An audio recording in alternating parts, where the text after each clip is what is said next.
Bienvenue au musée Jacques Marandré où nous présentons jusqu'au 14 janvier une exposition dédiée à la peinture vénitienne qu'on a appelée la Veduta.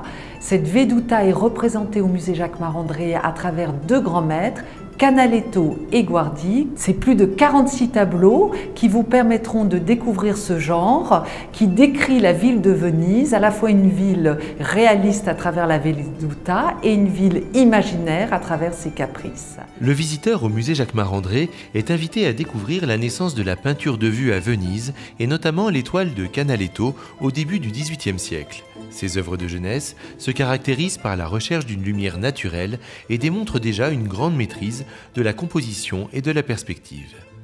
Canaletto atteint une précision quasi scientifique dans la transcription du réel quand il dépeint la place Saint-Marc, le Grand Canal, le pont du Rialto ou encore la lagune vénitienne. Sous son pinceau, Venise tient le rôle principal. Elle est à la fois décor et sujet.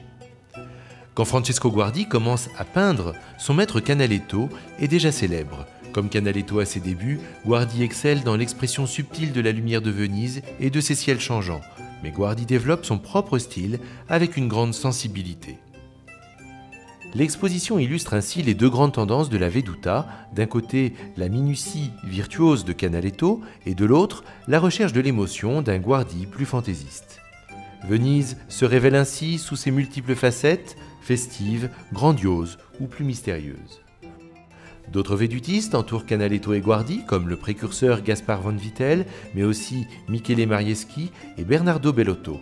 Tous ont contribué à diffuser le mythe d'une Venise, qu'elle soit réelle ou fantasmée, comme avec ses caprices où les peintres réinventent Venise dans des vues imaginaires et poétiques.